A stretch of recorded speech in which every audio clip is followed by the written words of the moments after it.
చిన్న ప్రార్థన చేసుకుని బైబిల్ స్టడీ స్టార్ట్ చేయండి. ప్రేమ కలిగిన దేవా, కృప కలిగిన తండ్రి, పరిశుద్ధుడైన దేవా, మీకు స్తోత్రాలు, వందనాలు ప్రభా. ఈ సాయంత్రకాల సమయంలో మరొకసారి నాయన మరి ఇంతవరకు మీరు మమ్మల్ని ఈ యొక్క పాండమిక్ టైంలో ప్రభా ఎటువంటి నాయన మరి వైరల్ ఎఫెక్ట్స్ లేకుండా మీరు ప్రొటెక్ట్ చేసినందుకు ప్రభావం స్తోత్రాలు నాయన. మరి ఈ యొక్క బైబిల్లో నాయన మరి ఆమోస్ గ్రంథంలో నుంచి కొన్ని విషయాలు మేము మెడిటేట్ చేయబోతూ ఉండగా సహాయం చేయండి నాయన. మరి ఆ యొక్క లోతైన సంగతులను మేము తెలుసుకోవడానికి సహాయం చేయమని మీ కృపగల హస్తాలకు సమర్పించుకుంటూ యేసుక్రీస్తు నామములో స్తుతిస్తూ ప్రార్థిస్తున్నాం తండ్రి, ఆమేన్. So good evening everyone. Book of Amos మనం లాస్ట్ బైబిల్ స్టడీలో ఇంట్రడక్షన్ చూసాం కొంత.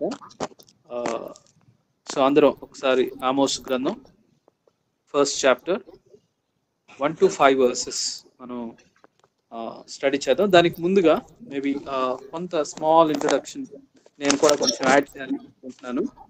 సో ఆ తర్వాత మనం ఆ పోర్షన్ మెడిటేషన్లో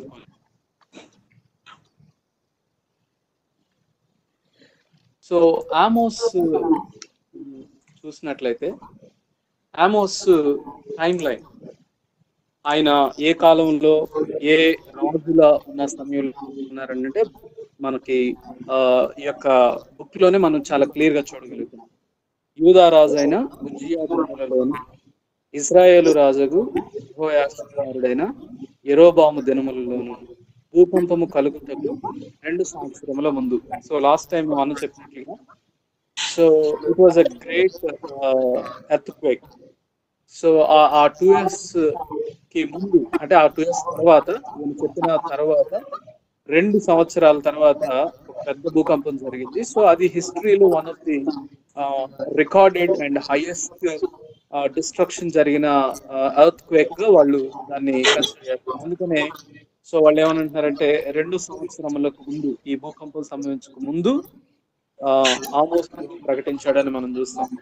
సో ఆమోస్ బై ప్రొఫెషన్ మనందరూ తెలిసినట్లుగా హీఈస్ లైక్ పశువుల కాపరి. సో రెండవదిగా చూసుకున్నప్పుడు సికమోర్ ఫిగ్ ట్రీస్ ఆ ఫ్రూట్స్ ని ఏరుకోవటానికి ఆయన యొక్క జెరూసలేం కి 11 miles దూరంలో అక్కడున్న అవుట్స్కట్స్ లో ఆయన మరి ఈ యొక్క పండ్లను ఏరుకోవటం, అక్కడ పశువులను కాసుకోవటం, సో అట్లా మరి అక్కడ ఉండేవాడు ఆమోస్.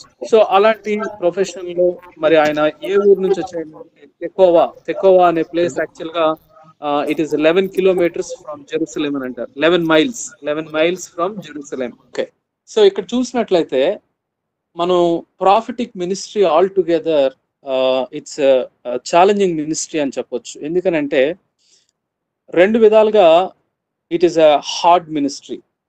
ఒక సైడు ప్రభు వాళ్ళని నడిపించే విధానం, వాళ్ళని చేయమనే పనులు, వాళ్ళని చెప్పమనే ప్లేస్ చాలా క్రిటికల్ గా ఉంటది ఈ ప్రాఫిటిక్ మినిస్ట్రీ. సో నేను ఇంతకు ముందు ప్రాఫిటిక్ మినిస్ట్రీ అని అన్నప్పుడు ప్రాఫిట్స్ అని అంటే లైక్ ఆ తరంలో జస్ట్ దేవుని కోసం నిలబడి కొంత సేవ చేసిన వ్యక్తులు అని అనుకున్నాను. కానీ బట్ యాక్చువల్ గా మనకి జడ్జెస్, న్యాయాధిపతులు ఎలా ఉన్నారో, తర్వాత మరి యాజకులు ఏ విధంగా ఉన్నారో, ఆ తర్వాత లీడర్స్ ని దేవుడు మోజెస్ గాని యెహోషువాని గాని ఏ విధంగా ఆయన ఎన్నుకున్నాడో, అదే కోవలో రాజులు ఏ విధంగా ఉన్నారో, సో అంత మరి ఉద్దేశపూర్వకంగా దేవుడు ఒక పర్టికులర్ పర్పస్ కి, ఒక పర్టికులర్ మినిస్ట్రీకి మరి ప్రాఫిట్స్ ని ఆయన లేవనెత్తినట్లుగా మనం చూస్తాం. ఎందుకనంటే because when we look at judges, న్యాయాధిపతులు చూసినప్పుడు వాళ్ళ యొక్క లైఫ్ స్టైల్ గురించి కూడా కొంతమంది ఏ విధంగా ఉండాలి, ఏవి తాకకూడదు, ఎలాంటి పరిశుద్ధత వాళ్ళు మెయింటైన్ చేయాలి అనేది చాలా స్పెసిఫిక్ గా రూల్స్ అండ్ వాళ్ళకి సంబంధించినవి ఇచ్చినట్లుగా మనం చూస్తాం. సో సేమ్ ప్రాఫిటిక్ మినిస్ట్రీలో కూడా ప్రాఫిట్స్ చాలా స్పెషల్ పర్పస్ తో దేవుడు పిలుచుకున్నట్లుగా మనం చూస్తాం. సో అందుకనే ప్రాఫిట్ యొక్క మినిస్ట్రీ ఏదో నార్మల్ మినిస్ట్రీ లాగా మనం చూడలేం. ఎందుకనంటే మనం హోషియాని మనం చూసినప్పుడు ఆయన పెళ్లి చేసుకున్న విధానం మనం చూసినప్పుడు ఎవరిని చేసుకోమన్నాడు అని అంటే అది చాలా చాలా టఫ్ గా అనిపిస్తుంది. అట్ ద సేమ్ టైమ్ మళ్ళా మరి ఎహెస్కేల్ ను కూడా మనం చూసినప్పుడు 6 months వన్ సైడే అట్లా పడుకోమని చెప్పటం, అవన్నీ మనం చూసినప్పుడు it is not easy ministry. They have some special calling for this అనేది ఈ ప్రాఫిటిక్ మినిస్ట్రీలో మనం చూస్తాం. ఆ విధంగా ఆమోస్ ని మనం చూసినప్పుడు తను చాలా చక్కగా అంటాడు. ఆ ఏడవ ఆ, ఏడవ అధ్యాయం 14లో ఆయన ఏమని అంటాడనంటే, అమజ్యా వచ్చి, యాజకుడైన అమజ్యా వచ్చి ఏమంటాడంటే, "నువ్వు వెళ్ళిపో, ఇక్కడ నుంచి మీ ఊరు వెళ్ళిపో, అక్కడ మినిస్ట్రీ చేసుకో" అని చెప్తాడు.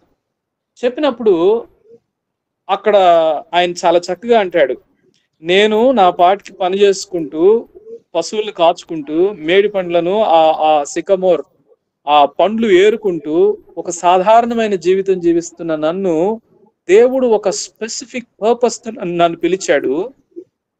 నేను దేవుని యొక్క మాటను వినాలా లేకపోతే నువ్వు చెప్పిన మాటను వినాలా అని చెప్పి తనని చాలా దేవుడు చెప్పిన ఆ యొక్క సీరియస్ వర్డ్స్ కూడా తన గురించి తనిస్తాడు. నీ భార్య పట్టణమందు వేశ్యగును, నీ కుమారులు కుమార్తెలు ఖడ్గం చేత కూలుదురు. అవన్నీ మనం అక్కడ చూస్తాం. అయితే 14లో ఆయన ఏమంటాడనంటే, చూడండి, నా మందను 14లో చదువుతున్నాను. అందుకు ఆమోసు అమజ్యాతో ఇట్లనెను, నేను ప్రవక్తనైనను కాను, ప్రవక్త యొక్క శిష్యుడనైనను కాను. I have no background. నేను నా తండ్రి ప్రవక్త కాదు, లేకపోతే ఆయన యాజకుడు కూడా కాదు, లేకపోతే ప్రవక్త శిష్యుడు కూడా కాదు.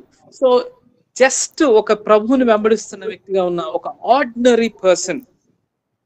అండ్ ఒకవేళ తన యొక్క మరి బ్యాక్గ్రౌండ్ లో తన యొక్క ఎడ్యుకేషనల్ గా ఒకవేళ మనం తీసుకున్నా సరే కూడా he's a very common man.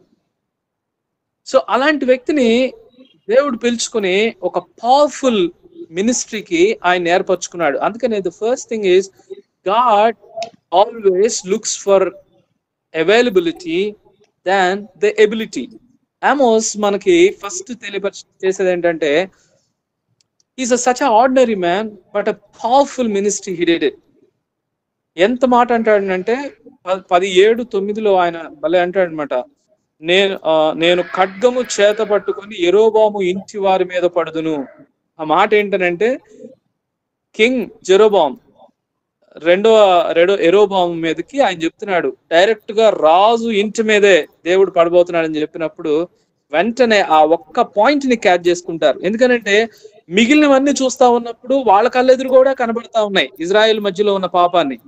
So వాళ్ళు సైలెంట్ గా ఉన్నారు. ఎప్పుడైతే రాజును అన్నాడో వెంటనే ఇక వాళ్ళకి ఆయుధం దొరికింది. సో అప్పుడు అమజ్యా వెంటనే పరిగెత్తుకుంటూ వెళ్ళి వీని నోరు ఎట్లయినా మూయించాలని పరిగెత్తుకుంటూ వెళ్ళి ఆయన రాజుకు చెప్తాడు, రాజా నీ మీద కుట్ర చేస్తున్నాడు, నేను చంపాలనుకుంటున్నాడు.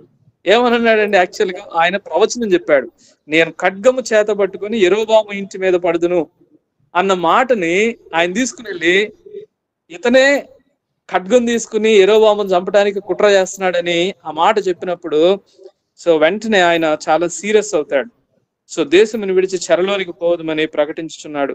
సో అవన్నీ జరిగిన తర్వాత అప్పుడు ఆయన దగ్గరికి వచ్చి అంటాడు అనమాట, విడిచిపెట్టి ఇక్కడ నుంచి వెళ్ళిపో, సర్దుకుని పెట్టవేళ మొత్తం సర్దుకుని ఈ ప్లేస్ నుంచి నువ్వు వెళ్ళిపో. నీ యొక్క ప్లేస్ ఏదంటే సౌత్ లో ఉన్నాడు ఈయన, యాక్చువల్ గా జెరూసలేం కి 11 miles దూరంలో. ఆ యొక్క మిషన్ మినిస్ట్రీని టేకప్ చేసుకుని ఆయన ఈ నార్త్ ప్లేస్ కి వచ్చి ఆ నార్త్ బార్డర్ లో నుంచి బేతేలు దగ్గర నుంచి ఆయన మాట్లాడుతున్నాడు. సో బేతేల్ అండ్ దాన్ ఈ రెండు ప్లేస్లు నార్త్ కి ఆ సైడ్ ఈస్ట్ సైడ్ ఉంటాయి.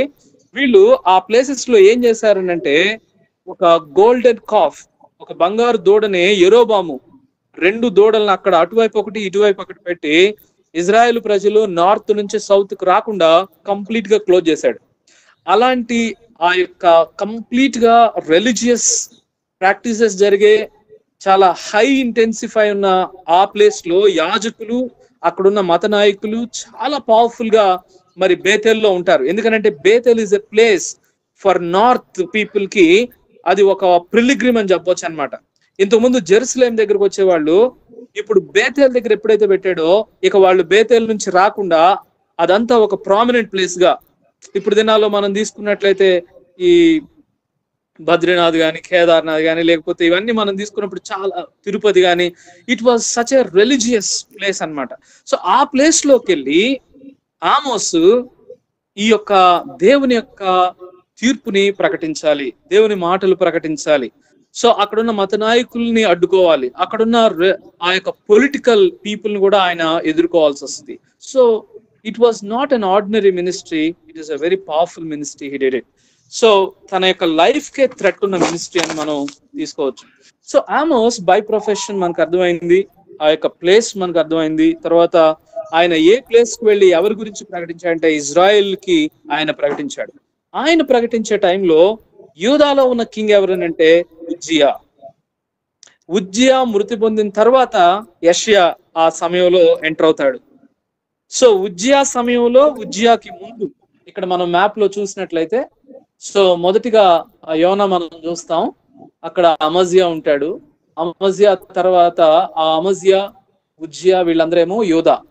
ఆ తర్వాత దాని కింద రెడ్ లైన్ లో జెరోబామ్ 2.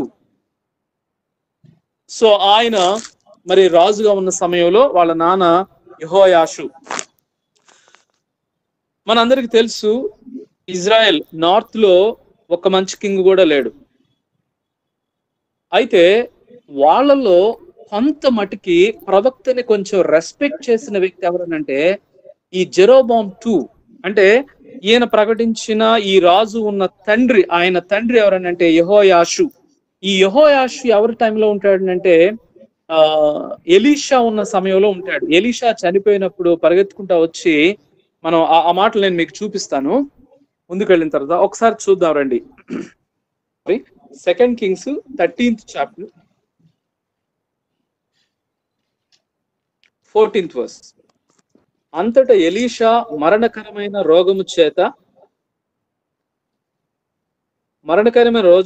చేత పీడితుడై ఉండగా ఇజ్రాయేలు రాజు అయిన యెహోయాషు అతని యొద్దకు వచ్చి అతన్ని చూచి కన్నీరు విడుచుచు, నా తండ్రి, ఇజ్రాయేలు వారికి రథమును రౌతులను నీవే అని ఏడ్చెను. సో ప్రవక్తని కొంచెం రెస్పెక్ట్ చేసిన వ్యక్తి, కొంత ఆ యొక్క మరి కొంచెం కంప్లీట్ గా దేవుని భయం ఉన్న వ్యక్తి కాదు కానీ, బట్ అట్లీస్ట్ దేవుని వైపుకి కనీసం ఆ ప్రవక్తను బట్టైనా చూసే వ్యక్తిగా వీళ్ళ నాన్నను చూస్తాం. సో ఆయన ఎలీషా దగ్గరకు వచ్చి చనిపోయినప్పుడు అప్పుడు ఆయన దగ్గర ఒక మాట అంటాడు అనమాట, ఈ బాణం తీసుకుని ఆ కిటికీ ఓపెన్ చేసి నువ్వు ఆ దిక్కును చూస్తున్నావు కదా, ఈ బాణాన్ని నువ్వు కింద కొట్టుమని చెప్తాడు. ఆయన 3 సార్లే కొట్టి ఆపేస్తాడు బాణంతో. అప్పుడు అంటాడు, కనీసం 5 సార్లన్నా నువ్వు కొట్టుండాల్సింది, ఎందుకనంటే సిరియా వాళ్ళని నువ్వు ఎన్నిసార్లు ఇక్కడ కొట్టుంటే అన్ని సార్లు నీవు వాళ్ళ మీద గెలిచేవాడివి, 3 సార్లే కొట్టావు. సో కొంత మట్టుకే నువ్వు వాళ్ళని మీద జయించగలుగుతావు, కానీ వాళ్ళు ఇంకా నీ మీదకి వచ్చే అవకాశం ఉంది అని అక్కడ చెప్పినట్లుగా మనం చూస్తాం. సో యెహోయాషు ఆ తర్వాత వాళ్ళ కొడుకు యెరోబాము 2 అంటాం. ఫస్ట్ జెరోబాము ఏమో బేతేలులో విగ్రహాలను కట్టించాడు. ఈ జెరోబాము 2 మరి వాళ్ళ నాన్న కొంత రెస్పెక్ట్ చేసిన వ్యక్తి కాబట్టి కొంతలో కొంత మట్టుకు ఈయన కూడా కొంచెం మంచి కార్యాలు చేసిన వ్యక్తిగానే మనం చూస్తాం.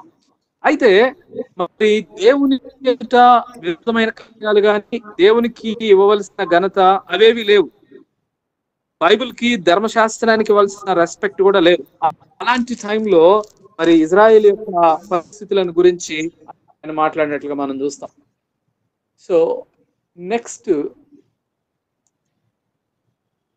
ఒకసారి ఈ అవుట్లైన్, నేను వారెన్ వేర్స్బీ అవుట్లైన్ తీసుకున్నాను. అవుట్లైన్ వారెన్ వేర్స్బీ కామెంటరీలో చాలా చక్కగా అవుట్లైన్ ఇచ్చాడు. So first 2 chapters look around and see God's judgement.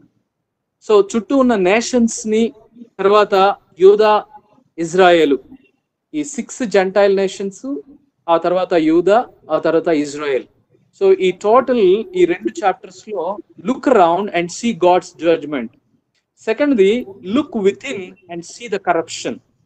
So ఇజ్రాయెల్లో ఉన్న కరప్షన్ ఎలా అనే దాన్ని దేవుడు చెప్తూ ఫస్ట్ 3rd chapter లో ఆయన ఏమంటాడంటే the judgement is certain, it is inevitable. ఖచ్చితంగా కరెక్షన్ వస్తుంది, అది రావాల్సిందే, ఇట్ ఈస్ సర్టెన్ అంటాడు. తర్వాత 4th చాప్టర్ లో ఇజ్రాయిల్ యొక్క సిన్ ఏంటో చాలా డీటెయిల్ గా ఆయన అక్కడ చెప్తాడు, ఏం పాపం జరుగుతా ఉంది అనేది. ఆ తర్వాత ఇజ్రాయేల్ యొక్క పతనాన్ని గురించి ఆయన లామెంటేషన్ అంటాడు, అంగలార్పు. అంటే ఒక విధంగా ఎలా ఉంటుందనంటే, అంగలార్పు ఆ ప్రాబ్లం వచ్చిన తర్వాత వచ్చే అంగలార్పు వేరు, ఆమోస్ చేస్తున్న అంగలార్పు ఎలా ఉందనంటే అదే అదే విశ్వాసం కనబడతా ఉంటుంది. ఖచ్చితంగా దేవుడు ఏదైతే అనౌన్స్ చేశాడో అది ఖచ్చితంగా జరిగిస్తాడు కాబట్టి ఆయనకి దుఃఖం వస్తా ఉంది. అందుకనే ఆ వేదనతో, అయ్యో మీరు ఇలా ఉండుంటే బాగుండేదేమో, అయ్యో మీరు ఇంకా ఇలానే ఉన్నారా, ఇంకా మార్చుకోలేకుండా ఉన్నారా. చూస్తాం కదా అండి, ఎలమెంట్ అనేది మనం చూసినప్పుడు, చనిపోయినప్పుడు కానీ ఎవరన్నా చాలా లాస్ లో ఒక కైండ్ ఆఫ్ దాన్ని అంగలార్పణ అంటాం. సో అలాంటి అంగలార్పుని ఈ 5th చాప్టర్ 6th చాప్టర్ లో మనం చూస్తాం. ఇలా ఉన్నా బాగుండేదేమో, అలా ఉన్నా బాగుండేదేమో. అసలు అవి చూస్తా ఉన్నప్పుడు మనం ఆ పొయిటికల్ లిటరేచర్ ని కూడా మనం చాలా చక్కగా అర్థం చేసుకోవచ్చు. ఆ తర్వాత లాస్ట్ 7 to 9 ఈ 3 చాప్టర్స్ లో look ahead and see the end is coming, but the glorious hope is, ఆ ఎండ్ లో రెమినెంట్ అనేది ఒకటి ఉంటుంది, శేషం. ఆ శేషం మాత్రం ఖచ్చితంగా మిగులుస్తాడు. అందుకనే నాకు ఒక వచనం చాలా బ్యూటిఫుల్ గా రాస్తాడు ఆమోస్. లాస్ట్ చాప్టర్ లో 9th చాప్టర్ 9th వర్స్ లో ఈ మాట ఉంటుంది, నేను ఆజ్ఞ ఇయ్యగా ఒకడు ధాన్యము జల్లెడతో జల్లించినట్లు ఇశ్రాయేలీయులను అన్యజనులందరిలో జల్లింతును గాని ఒక చిన్న గింజ అయినను నేల రాలదు. అదండి బేసిక్ గా అల్టిమేట్ గా దేవుడు గ్రేడింగ్ చేస్తున్నాడు. ఈ గ్రేడింగ్ చేస్తున్నప్పుడు ఏం చేస్తున్నాడంటే పొట్టు మొత్తాన్ని దులిపేస్తున్నాడు. దులిపేసి ఫైనల్ గా ఆ గింజలన్నీ కూడా ఒక చోటకి కూరుస్తారు. సో ఆ కూర్చున్నప్పుడు ఒక మాట అంటున్నాడు, ఏమంటున్నాడంటే ఒక్క చిన్న గింజ అయినా మిస్ కాదు. అంటే the one who put faith in God, కొంచెం విశ్వాసం ప్రభు మీద ఉంచిన ఏ వ్యక్తి కూడా ఈ శేషంలో నుంచి తప్పిపోడు అని చెప్తున్నాడు. That's what a wonderful promise that God has kept. So అక్కడ మనం చూస్తే look ahead and see what is coming అని అంటే 5 విజన్స్ ఆఫ్ జడ్జ్మెంట్, ఎలాగో ఆయన ఆ జడ్జ్మెంట్ ని తీసుకుని వస్తున్నాడని ఆ 5 దర్శనాలు చూపిస్తాడు. ఫస్ట్ ది మిడతలు, ఆ తర్వాత అగ్ని, తర్వాత ప్లమ్ లైన్ మట్టపు గుండు, ఆ తర్వాత ఆ యొక్క బాస్కెట్, అదే ఏమంటారు ఎండాకాలపు ఆ యొక్క దాన్ని వర్డ్ కరెక్ట్ గా ఉంది. So basket of summer fruit, ఆ తర్వాత in the temple. Okay, so ఈ 5 విజన్స్ ని ఆయన చూపిస్తాడు. ఆ తర్వాత ఫైనల్ గా గ్లోరియస్ కింగ్డమ్, చివరిగా మిగిలిన శేషానికి దేవుడిచ్చే ఒక గొప్ప ఆశీర్వాదం. అందుకనే ఎనీ ప్రాఫిటిక్ బుక్ అల్టిమేట్ గా చెరైనా లేకపోతే ఏదైనా సరే కూడా చివరికి ఆశీర్వాదం ఎక్కడ ఎండ్ అయ్యి ఎవరితో ఎండ్ అవుతుంది అని అంటే, ఎవరైతే కష్టాలైనా శ్రమలైనా ఇబ్బందులైనా దేవుణ్ణి విడిచిపెట్టుకోకుండా, అన్ని పరిస్థితుల్లో కూడా విడిచిపెట్టుకోకుండా ఆ శేషము ఏదైతే మిగిలిపోయిందో ఆ శేషానికి మాత్రం దేవుడు ఖచ్చితంగా ఆ గ్లోరియస్ హోప్ ఇచ్చినట్లుగా మనం ప్రతి బుక్ లో చూస్తాం. జెఫన్యాలో అదే చూస్తాం, ఆ తర్వాత ఆమోస్ లో కూడా అదే చూస్తాం. సో ఫైనల్ ఈవెన్ హబకుక్ లో కూడా దేవుని మీద ఆనుకున్న ఆయన చివరిగా చేసిన ఆ ప్రైజింగ్ సాంగ్ కూడా అలాంటి గ్లోరియస్ హోపే మనకి ఇస్తుంది. సో అందుకని there is always a glorious hope. కష్టాలు గుండా వెళ్ళినప్పటికీ, శ్రమలు గుండా వెళ్ళినప్పటికీ కూడా, ఇబ్బందులు ఉన్నప్పటికీ కూడా, బట్ అల్టిమేట్ గా ప్రభువును అనుకున్న వ్యక్తి చివరిగా he will have always a glorious hope అనేది మనం చూస్తాం. ఓకే, సో ఇక్కడ మనం రాజుల్ని మనం చూసాం. సో రాజుల పరిస్థితులు ఏ రాజుల సమయంలో మనం చూసాం. సో నేను అనుకుంటాను ఉజ్జియా దినములలో యెరోబాము ఉన్న సమయంలో ఒకటి అనిపిస్తుంది, ఉజ్జియా అక్కడ యూదాని పరిపాలిస్తున్నప్పుడు ఉజ్జియా కొంత మంచి కింగ్ అని మనకు తెలుసు. సో ఆయన ఉన్న సమయంలో అనుకున్నాడు, మేబీ ప్రభు యొక్క మినిస్ట్రీ చూడండి, అక్కడ బానే ఉంది, నువ్వు బాగోలేని ప్లేస్కి వెళ్ళి దేవుని మాటలు ప్రకటించు, సో అక్కడ కొంత కొంత సుఖంగానే ఉంది, కొంత ఆత్మీయంగానే ఉన్నారు. సో అందుకని వెంటనే ప్రభు ఏమన్నాడంటే, you go to north and speak. ఆ ఉజ్జియా చనిపోయిన తర్వాత ఇమ్మీడియట్ గా జరిగింది ఏంటంటే యెషయా ఎంటర్ అవుతాడు. Because now there is a problem in JUDA it self. So profits ని ప్రభు ఎంత మరి చక్కగా నీడ్ని బట్టి ఒక్కొక్క ప్రజలకి ఆయన ఎట్లా నడిపిస్తున్నాడు అనేది చూస్తే వి కాంట్ రియల్లీ, అంటే మనం అసలు ప్రభుని ఆరాధించకుండా ఉండలేము. ఎందుకంటే ఈవెన్ యెహోయాషు ఉన్న సమయంలో, ఆ తర్వాత ఆయనకి ముందున్న ఆహాబు ఉన్న సమయంలో కూడా వాళ్ళు ఎంత క్రూరమైన రాజులో అంత పవర్ఫుల్ ప్రాఫిట్స్ ని దేవుడు అక్కడ పెట్టాడు. ఒక విధంగా యోధాకి కనీసం చక్కని ప్రవక్తలు ఇచ్చినారంటే అర్థం ఉంది, కానీ ఇజ్రాయెల్ నార్త్ కింగ్డమ్ ని మనం చూసినప్పుడు ఆల్మోస్ట్ వాళ్ళు యెరోబాము ఎప్పుడైతే డివైడ్ అయిందో ఆ ఫస్ట్ కింగ్ సమయంలోనే విగ్రహారాధన మొదలు పెట్టేశారు. ఎవ్వరు యెరూషలేం దగ్గరికి రాకుండా కంప్లీట్ గా క్లోజ్ చేసుకున్న ఆ ప్లేస్ లో కూడా ప్రభు కంటిన్యూస్ గా చాలా పవర్ఫుల్ ప్రాఫిట్స్ ని ఆయన ఇక్కడ లేపాడు. At the same time south నుంచి కూడా ఆయన మరి ఒక యవనస్తుడైన ప్రాఫిట్ వెళ్తాడు యెరోబాము ఉన్న సమయంలో. ఆ తర్వాత ఆయన చనిపోతాడు. ప్రభు చెప్పిన మాట ప్రకారంగా ఆయన వెనక్కి తిరిగి రాడు. ఆ తర్వాత మరి ఆమోస్ని చూసిన, హోషియాని చూసిన, so God has raised the prophets. Even ఏలియా చూస్తే they are in north kingdom. So అందుకని దేవుడు ఎప్పుడు కూడా he's always at work. He called Israel as a whole. North ని సౌత్ ని సపరేట్ చేసినా కూడా, but God has a plan for even interest definitely is on north kingdom also. God is not leaving north because okay వాళ్ళు వెళ్ళిపోయారు కదా ఇక ఇంతవరకే చూసుకుందాము అని ప్రభు ఏమి తీసుకోవట్లేదు. వాళ్ళని డివైడ్ చేశాడు, కానీ royal family, Davidic royal family లేదు, కానీ జెరూసలేం లాంటి ఆ యొక్క దేవుని యొక్క మందిరం అక్కడ లేదు, కానీ but the presence of God is still there even in that place. That is a beauty of God of the Bible.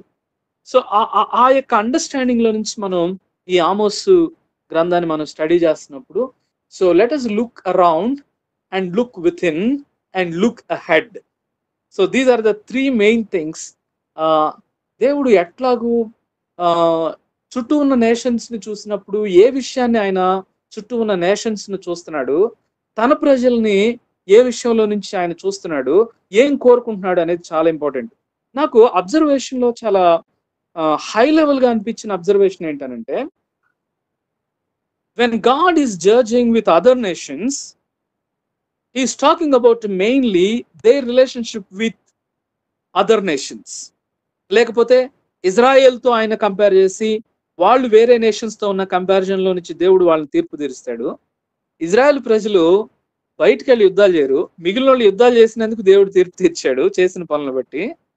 కానీ ఇజ్రాయెల్ యూదాకు మాత్రం వాళ్ళు బయటికి వెళ్ళి ప్రొయాక్టివ్ గా యుద్ధాలు చేయలేదు, కానీ వాళ్ళల్లో వాళ్ళే కొట్టేసుకున్నారు, వాళ్ళలో వాళ్ళే పోరాటాలు.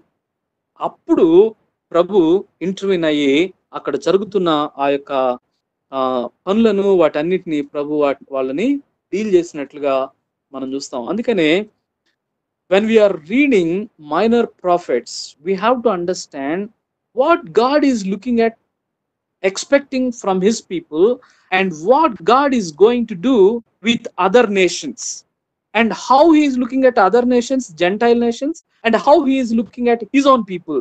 So a clear distinction lo nunchi మనం దేవుడు ఫైనల్ గా మరి ఎలాంటి గ్లోరియస్ హోప్ ఇస్తాడు అనేది మనం ఎప్పుడు కూడా ఈ ప్రాఫిటిక్ బుక్స్ లో మనం చూస్తూ వెళ్ళాలి. So now with that understanding let us move on to the first chapter.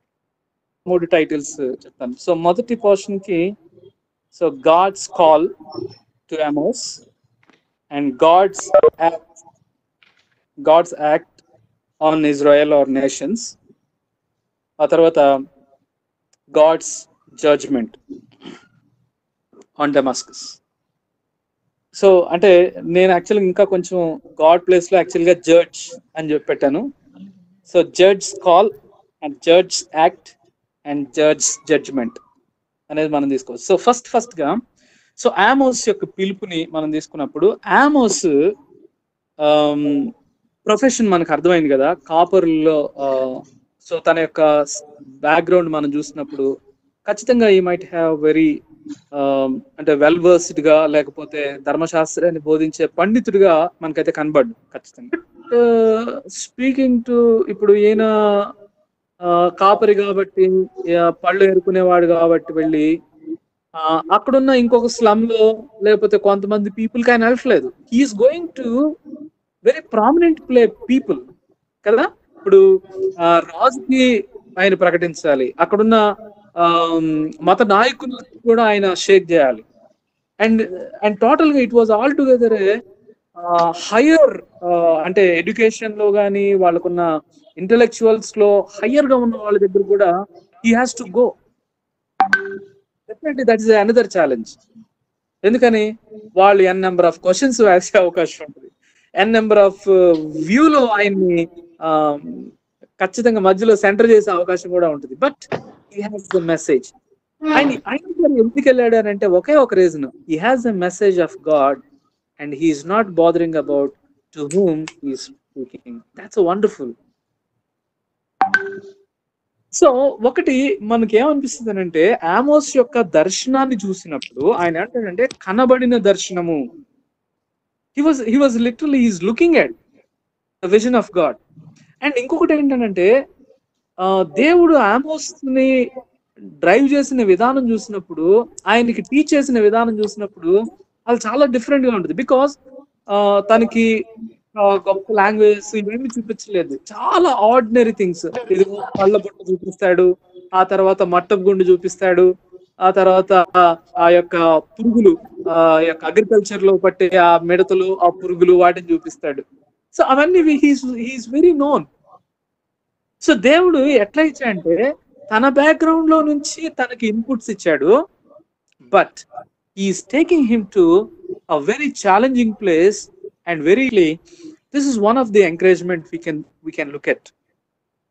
When Amos did, being a less qualifications unnappadiki kuda, he has a message in his hand and the Spirit of God is with him, and he went for bigger challenges to tackle. That's beautiful kada. Camp ఒకసారి మేము ఈ హెచ్ఎస్బిసితో ఆయన software company చేసినప్పటికీ వేరే companies దగ్గరికి కొంతమంది అప్పుడే సిగరెట్లు దాటానికి అట్లా వచ్చేవాళ్ళు అనమాట, పెద్ద పెద్ద హెడ్స్. సో వాళ్ళ దగ్గరికి వెళ్ళి ఒకసారి ట్యాక్ డిస్ట్రిబ్యూషన్ చేస్తున్నాం ఇంటర్వ్యూస్ తరఫున. అప్పుడు నేను కూడా కొన్ని బుక్స్ తీసుకుని వెళ్ళి వాళ్ళకి ఇస్తుంటే they have lot of questions. So definitely ఒకటి ట్రూత్ ఏంటంటే, in our hand we have a message and we have a God, something, a precious thing in our hand.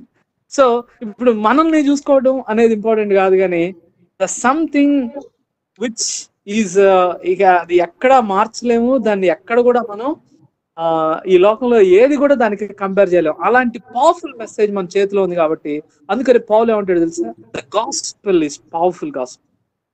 ఆ గాస్పెల్ ని చేతిలో పట్టుకుని తిమోతి, నీవు సిగ్గుపడద్దు సువార్త గురించి అని అంటాడు.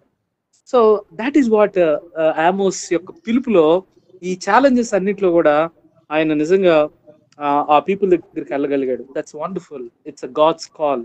తను చాలా చక్కగా మరి విధేయత చూపించాడు. నాకు అనిపిస్తుంది మోసెస్ చాలా సాకులు చెప్పాడు, ఇర్మియా సాకులు చెప్పాడు, కానీ ఆమోస్ ఎటువంటి బ్యాక్గ్రౌండ్ ఏమీ లేకుండా కూడా ఒకటే, I have a message and I go. ఒకరోజు నేను విన్నాను, క్యాంప్ లో ఒక ఆయనకి 2x2 వేయాలంటే భయపడిపోతున్నారండి. ఎందుకంటే హీఈస్ అ లాయర్. సో ఆయనకి ఆయన ప్రశ్నలు వేస్తే మనం చెప్పలేం బ్రదర్, ఆయన అసలుకే రాడికల్ అనేసి అందరూ అసలు ఎవరు ఇష్టపడట్లా. సరే ఈ టైంలో ఒక ఆయన వచ్చాడండి, ఒక ఆయన ఉన్నాడంటే అక్కడే, అతను చాలా చాలా లో ఎడ్యుకేషన్. ఆయన బ్రదర్ నాకేంటి బ్రదర్ ఆ బ్రదర్ అని. సరే మీ ఇష్టం అనేసి ఆయనకి 2x2 వేశారండి. ఆయన వెళ్తున్న తర్వాత ఆయన ఒకటే మాట అన్నాడంట, దేవుని నమ్ముకుంటావా అని అంట. నేను నమ్ముకోనంట. అయితే పో నరకానికి అన్నాడు. ఒక్కసారిగా ఆయన వీడేంటి చదువుకున్నాడు వచ్చి నన్ను ఒక్కసారిగా నరకానికి పో అంటున్నాడు దేవుడు నమ్ముకోకపోతే. అప్పుడు ఆలోచించడం మొదలు పెట్టాయంట. ఆ తర్వాత హీ కెమ్ టు నో గాడ్ అని విన్నాను. సో కొన్నిసార్లు కొంతమందిని ప్రభు వాడుకునే విధానం చూస్తున్నప్పుడు దేవుడు ఎలాంటి వ్యక్తినైనా వాడుకుంటాడు. ఓన్లీ థింగ్ ఏంటనంటే నా తరపున నువ్వు వెళ్ళి నిలబడు. చాలా సార్లు that was the biggest challenge. ఓ రోజు నేను చాలా భయపడ్డాను. కాలేజ్కి ఒకసారి నాకు క్రిస్మస్ ప్రోగ్రామ్ పిలిచారు. ఆల్మోస్ట్ లైక్ ప్రిన్సిపల్ వీళ్ళందరూ ఉంటారు. అంతకుముందు ప్రీవియస్ జరిగిన మీటింగ్స్ కూడా నేను చూసాను. 800 to 1000 పీపుల్ స్టూడెంట్స్ కూర్చుని ఉంటారు కాలేజ్, ఇంజనీరింగ్ కాలేజ్. ఒకసారి భయం, వెళ్ళాలా వద్దా, ఒప్పుకుందాం వద్దా, చాలా స్ట్రగుల్ అయ్యాను. కానీ ఒకటి ట్రూత్ ఏంటనంటే you go and stand and I will use you అనే ఆ యొక్క ప్రామిస్, అంటే ఆ మాట ఎప్పుడు అయితే దావీదు జీవితంలో గొలియాతు దగ్గరికి వెళ్ళినప్పుడు ఎట్లా నిలబడ్డాడో, దేవుని మాట నమ్మి మనం ఆ విధంగా వెళ్ళగలిగినప్పుడు దేవుడు ఖచ్చితంగా మనల్ని యూజ్ చేసుకుంటాడు. నాకు ఆ రోజు ఫస్ట్ టైం, ఎప్పుడు నేను 100 మంది దగ్గర కూడా మాట్లాడలే. సో స్ట్రైట్ వెళ్ళటమే ఆ 800 to 1000 మెంబర్స్ మొత్తం ఫుల్ అయిపోయాను. It was really struggle, but God has help me to deliver his message. So the point is, we have to stand for God and obey his call. ఎదురు ఎవరుంటారా? Top people ఉంటారా? Intellectuals ఉంటారా? లేకపోతే highly post modern ఈ యొక్క rich people ఉంటారా? No, it doesn't matter. It's God is standing you. You have to stand. That's what beautiful application we can take. Second part లో మనం చూసినప్పుడు అతడు గాడ్ యొక్క ఎమోషన్ ని, లేకపోతే ఆయన యొక్క ఏమంటారు, how God is acting. He's like a roaring lion. ఇంకా మనం చూస్తే ఎందుకు ఆయన రోరింగ్ లైన్ గా చూపిస్తా ఉన్నాడంటే, ఒక రీజన్ ఏంటంటే ఆ బోర్డర్స్ లో, ఎస్పెషల్లీ వెళ్ళకున్న ఆ యొక్క ఫారెస్ట్ ఆ ఏరియాస్ లో ఈ లయన్స్ కామన్ గా అక్కడికి వచ్చి షీప్ ని ఎత్తుకుని వెళ్ళిపోవటం, అవన్నీ చాలా వాళ్ళకి కామన్ అనమాట. It was very common to them. So అందుకని ఆయన చెప్తే ఏమంటాడంటే, సియోనులో నుండి ఆయన గర్జించుచున్నాడు. He is like a roaring lion. అసలు దేవుణ్ణి ఎప్పుడు కూడా వాళ్ళు మిగిలిన వాళ్ళందరినీ వాళ్ళని తీసివేసి ఆయన మాత్రమే వాళ్ళకి సహాయం చేసేవాడుగా కనబడిన దేవుడు ఇప్పుడు ఆయన ఎలా ఉన్నాడు అని అంటే, he's like a roaring lion. So ఎందుకు దేవుడు అంత రోరింగ్ లైన్ గా అయ్యాడు? What could be the reason? Definitely there is a number of reasons we can look at. But ఒకటి మనకు అర్థం అవ్వాలి ఏంటంటే, దేవుని యొక్క నేచర్ లో ఒక సైడ్ దేవుడు అత్యంత కృప కలిగిన వాడు అని మనం చూస్తాం. At the same time we have to look at God. He is a serious God. ఆయన భయంకరుడు. ఆయన భయంకరత్వాన్ని వర్ణించడానికి ఇతను ఆమోస్కి దేవుడిచ్చిన యొక్క మాట ఎలాంటిదనంటే, గర్జించు సింహం వలె ఆయన సియోన్లో నుంచి గర్జిస్తా ఉన్నాడు. యెరూషలేములో నుండి తన స్వరము వినబడజేయుచున్నాడు. ఎందుకని ఆయన మాట అంటున్నాడు యెరూషలేములో నుంచి? ఏమండి, దేవుడు అక్కడ లేడా, ఇక్కడ లేడా? Why is mentioning that from Zion he is roaring? ఏమనుకుంటున్నారు మీరు? What could be the reason? Zion highlight చేస్తున్నట్లేదు, యెరూషలేమును హైలైట్ చేస్తున్నట్లేదు, ఆయన వచ్చిన యూదా ప్లేస్ ని హైలైట్ చేస్తున్నట్లే కనబడట్లేదా ఈ మాట? ఏమై ఉండొచ్చు అంటారు?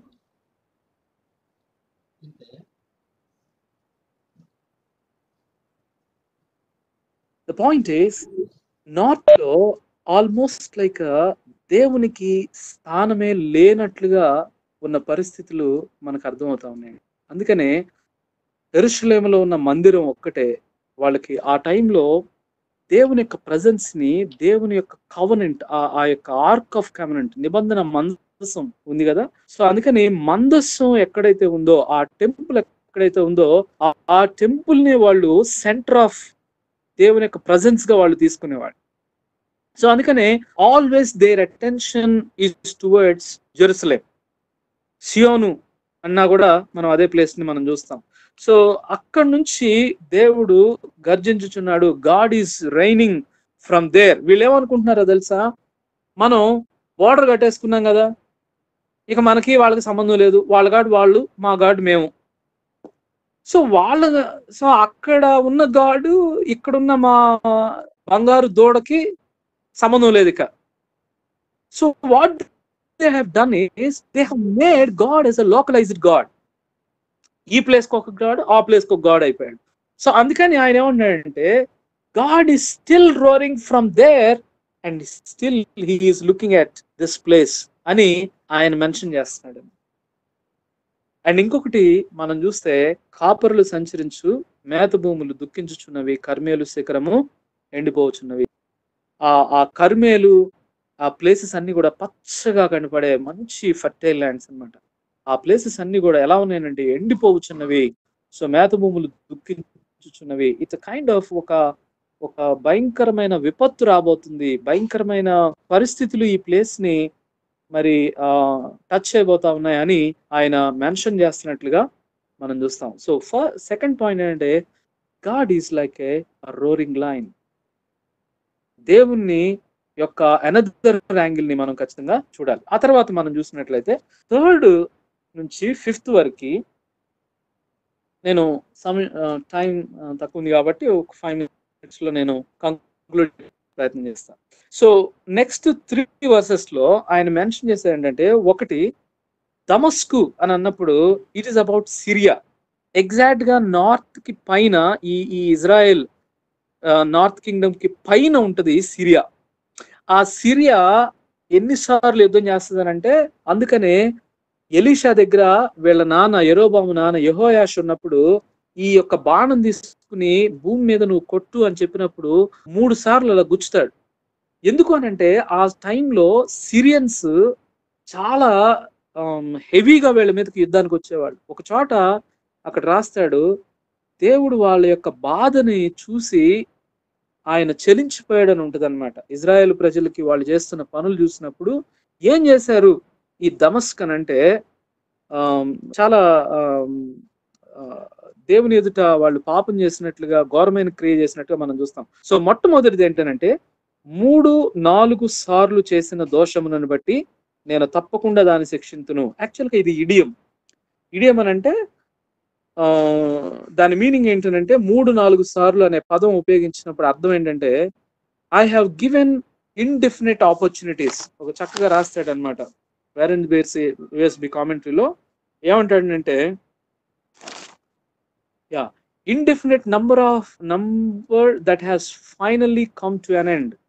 n నెంబర్ ఆఫ్ ఆపర్చునిటీస్ ఇచ్చినా కూడా ఇక మార్చుకోలేని, ఇక చివరి స్థితికి, ఇక లాస్ట్ ఎండ్ పాయింట్ కి వచ్చిన విషయాన్ని తెలియపరచడానికి యూజ్ చేసే వర్డ్ ఏంటంటే 3 or 4 times. 3-4 సార్లు చిన్న దోషం బట్టి అంటే 3-4 రెట్లు కాదు. It was an idiom. దాని మీనింగ్ ఏంటంటే ఇక వాళ్ళకి ఇచ్చిన ఛాన్సెస్ అన్ని అయిపోయినాయి అని. సో అందుకని ఫస్ట్ దేవుడు వాళ్ళని తెచ్చడానికి మొట్టమొదటి దే హ్యావ్ ఫస్ట్ టైటిల్ ఏం పెట్టుకున్నానంటే the mistake of Damascus. Mistakes of Damascus ఏంటంటే, దమస్క్ చేసిన తప్పు ఏంటంటే, ఒకటి మిస్యూజింగ్ ఆఫ్ ఛాన్సెస్. దేవుడిచ్చిన అవకాశాలని మిస్యూజ్ చేసుకుంది. ఎందుకని అక్కడ ఆయన ఏమంటున్నాడు, 3-4 సార్లు చేసిన దోషం. దేవునికి ఇష్టము లేని పనులను చేస్తా ఉన్నప్పుడు దేవుడు n నెంబర్ ఆఫ్ వేస్ లో ఆయన n నెంబర్ ఆఫ్ టైమ్స్ దీర్ఘశాంతం వహించి ఆయన మార్చుకుంటే బాగుంటుందనే అవకాశం ఇస్తూనే ఉంటాడు. అందుకనే దేవుడు ఏ నేషన్ ని తీర్పు తీర్చినా సరే కూడా definitely God give n number of opportunities to change. That's what he is talking about. So misusing of the chances was given. And second thing ఏంటంటే, వాళ్ళు చేసిన పాపం, వాళ్ళు చేసిన ఏంటంటే, జనుల పంటను దుల్లగొట్టినట్లు ఇనుప పనిముట్లతో గిలాదును నూర్చిరి. ఈ గిలాదు ప్లేస్ లో ఉన్న ఆ పీపుల్ దగ్గరికి వాళ్ళు ఎట్లా వచ్చేవాళ్ళు అంటే, చాలా భయంకరమైన హెరాస్మెంట్. అందుకే దాని ఏమంటే మిస్ట్రీటింగ్ ఆఫ్ ద పీపుల్. ఒకటి మిస్యూజింగ్ ఆఫ్ ఛాన్సెస్, మార్చుకోలేదు సరిగదా. రెండోది ఇంకా వాళ్ళు చేసే పనుల్లో ఏమున్నాయంటే మిస్ట్రీటింగ్ ఆఫ్ ద పీపుల్ ని అస్సలు వాళ్ళు చాలా కిరాతకంగా వాళ్ళు ఆ ఆ, ఆ, వాళ్ళని చంపినట్లుగా మనం చూస్తాం. నూర్చిరి, ఇనుప పనిముట్లతో మర్డరింగ్. ఆ తర్వాత రెండోది మనం చూసినప్పుడు, నేను హజాయేలు మందిరములో అగ్ని వేసేదను. అసలు ఈ ఈ హజాయేలు గురించి ఎందుకు మాట్లాడారంటే, యాక్చువల్ గా మనం first Kings 19th 15th chapter లో చూస్తే, ఏలియాని బదరీ వృక్షం కింద నేను చనిపోతాను, నన్ను తీసేసుకో అని చెప్పినప్పుడు, లేదు లేదు నువ్వు ఇంకా 3 పనులు చేయాలి, నీకు ఇంకా చాలా పెద్ద ప్రయాణం ఉంది అని చెప్పినప్పుడు, అక్కడ అంటాడు సిరియా దేశం వెళ్ళి అక్కడ నువ్వు హజాయేలుని పట్టాభిషేకం అంటాడు. హజాయేల్ అనే వర్డ్ అక్కడ మనం చూస్తాం అనమాట. God has seen Hazael. El అని అంటే అక్కడ హజాయేల్ అని అంటే మీనింగ్ అంటే గాడ్ హ్యాస్ సీన్. సో ఆ సిరియా దేశం మీదకి వెళ్ళి హజాయేల్ ని ఆయన అక్కడ అభిషేకం చేస్తాడు రాజుగా, కింగ్ ఆఫ్ సిరియా. అయితే ఆ తర్వాత స్లోగా మెల్లగా ఏమైపోయిందని అంటే, దెన్ ద వాజ్ ఆయన విగ్రహం పెట్టి ఆయనకు ఒక మందిరం లాగా కట్టేసి, ఆ తర్వాత బెన్ హదద్ అనే ఉన్న ప్లేస్ లో ఆ తర్వాత బెన్ హదద్ కూడా వస్తాడు. బెన్ హదద్ కూడా ఇంకో మాట ఉంటుంది చూడండి అక్కడ, నేను హజాయేలు మందిరములో అగ్ని వేసేదను, అది బెన్ హదద్ యొక్క నగరులను దహించి వేసును.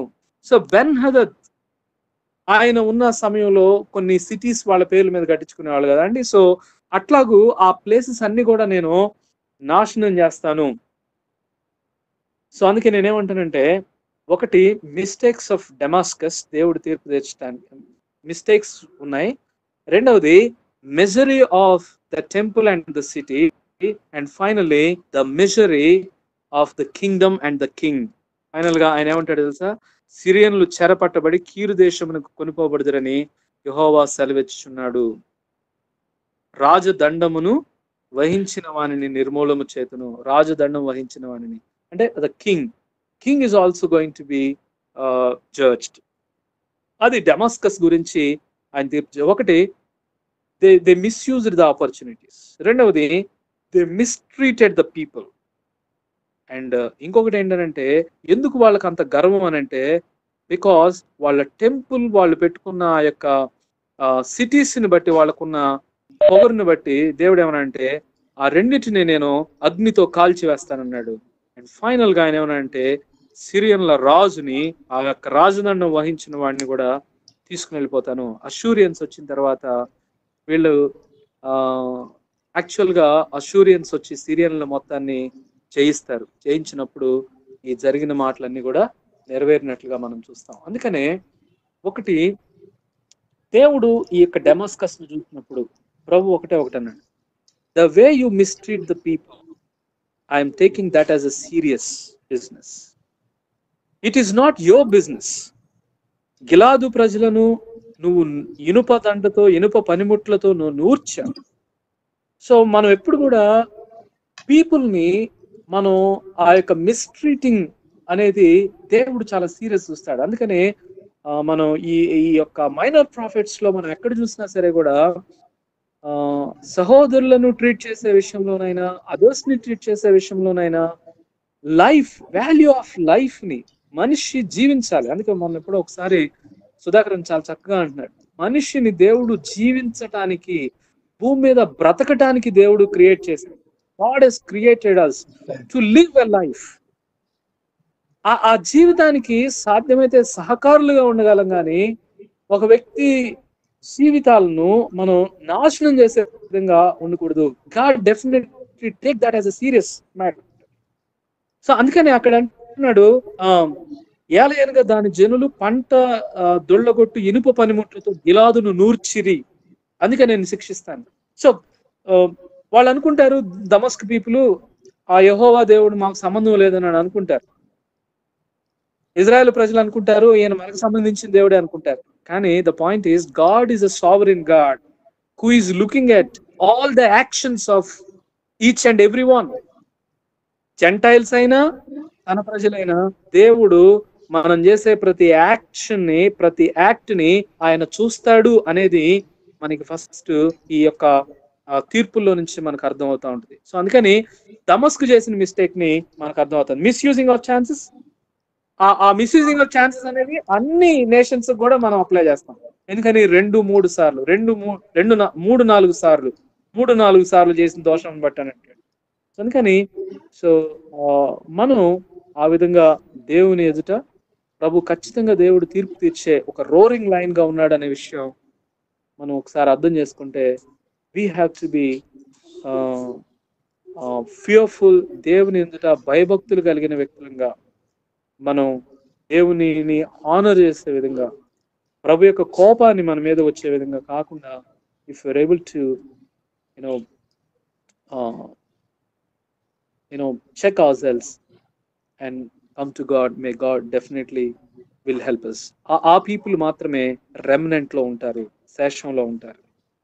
అందుకనే ఈ మాటలన్నీ మనం చూస్తా ఉన్నప్పుడు వీటన్నిటిలో నుంచి ఈ యొక్క రెమినెంట్ ని, ఈ యొక్క గింజల్ని సపరేట్ చేస్తా ఉంటాడు. సపరేట్ చేసి తీసుకొచ్చి ప్రభు ఒక చోట పెడతాడు. అయితే మధ్యలో కూడా మనం చూస్తాం కొన్ని విషయాలు, మేబీ నెక్స్ట్ టైం మనం will look at it. So ఈ 3 verses లో మనకు అర్థమయ్యేది ఏంటంటే, దేవుడు he's like a roaring lion, but do you know whom he called? ఒక ఆర్డినరీ పీపుల్ లాంటి ఆమోస్ ని ఆయన ఎట్లా పిలిచాడో, ఎలాంటి బిగ్గర్ టాస్క్ కి ఆయన్ని ఎన్నుకున్నాడో, ఎలాంటి ఛాలెంజెస్ ని కూడా ఎదుర్కోవడానికి ఆమోస్ రెడీ అయ్యాడో మనం చూసాం. ఆ తర్వాత దేవుని యొక్క క్యారెక్టర్ ని మనం చూస్తున్నాం. ఆ తర్వాత ఫైనల్ గా దమస్కు చేసిన పాపం, దమస్కు మిస్యూజ్ చేసుకున్న ఛాన్సెస్ మనం చూస్తాం. ఫైనల్ గా ఇంకొకటి మనం చూస్తా ఉన్నాం కదా, హజాయేలుని రాజుగా దేవుడు అక్కడ ప్రతిష్ఠిస్తే చివరికి హజాయేలు యొక్క టెంపులే కట్టేశారండి. అండ్ వాళ్ళు ఆ బెన్హదదు నగరుని చూసి వాళ్ళు మురిసిపోతా ఉన్నారు. వాళ్ళ యొక్క స్ట్రాంగ్ హోల్డ్ ఆ 2. ఇప్పుడు ప్రభు అన్నాడు, ఆ 2 మీద నేను అగ్ని వేస్తాను. యాక్చువల్ గా మనం ఒకటి అబ్జర్వేషన్ ఎప్పుడు ఉండాలి మైనర్ ప్రాఫిట్స్ చూస్తున్నప్పుడు, ఏ దేశాన్ని అయితే దేవుడు ఆయన జడ్జ్ చేస్తున్నాడో మనకి క్లియర్ గా అర్థం అవ్వాలి ఏంటంటే, అక్కడున్న దేవతలను, అక్కడ వాళ్ళు పెట్టుకున్న వాళ్ళ యొక్క స్ట్రాంగ్ పాయింట్స్ ఏదైతే వాళ్ళు అనుకుంటారో వాటినే దేవుడు డైరెక్ట్ గా జడ్జ్ చేస్తాడు. ఇక్కడ వీళ్ళ స్ట్రెంగ్త్ ఏంటంటే ఈ బెన్హదద్ టెంపుల్, ఆ తర్వాత ఆ బెన్హదద్ అది హజాయేలు టెంపుల్, ఆ తర్వాత బెన్హదద్ నగరు అని అన్నాడు, 2 తీసేస్తా. బట్ ఆల్వేస్ మనం అయితే దేవుని మీద అనుకోవాలి, ఏ వాటి మీద మనం ఆధారపడకూడదు. And we look at God really with us. So that's the beautiful hope that we always should have. So may God bless this word. So ప్రార్థన చేసుకుందాం.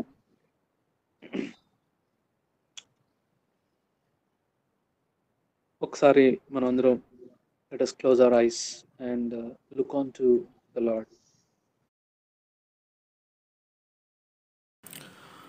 పరిశుద్ధుడైన తండ్రి, కృపలన దేవా, మీకు వందనాలు, స్తోత్రాలు చెల్లిస్తా ఉన్నాను ప్రభువా. అయ్యా దేవా, మరి ప్రభువా ఆమోసు గ్రంథం ద్వారా ప్రభువా మీరు మాట్లాడిన ప్రతి మాటలను బట్టి దేవా మీకు వందనాలు, స్తోత్రాలు చెల్లిస్తా ఉన్నాం ప్రభువా. మరి ఆమోసు ప్రభువా అయా పశువుల కాపరైనప్పటికీ ప్రభువా, పెద్దగా చదువుకున్నప్పటికీ ప్రభువా, అయా మరి ప్రభువా నీ పరిచర్య నిమిత్తము ప్రభువా, అయా మరి ప్రభువా నీ ప్రజలు నీ మార్గంలో ప్రభువా నడిపించడానికి ప్రభువా మరి ఆమోస్ని ఎన్నుకున్నావు ప్రభువా. అందుని బట్టి వందనాలు, స్తోత్రాలు ప్రభువా. అయా మరి నీ పరిచర్యను చేసేవాడి వలె ప్రభువా, నీ స్వార్థను ప్రకటించేవాడి వలె ఉన్నాడు ప్రభువా. అందుని బట్టి వందనాలు, స్తోత్రాలు ప్రభువా.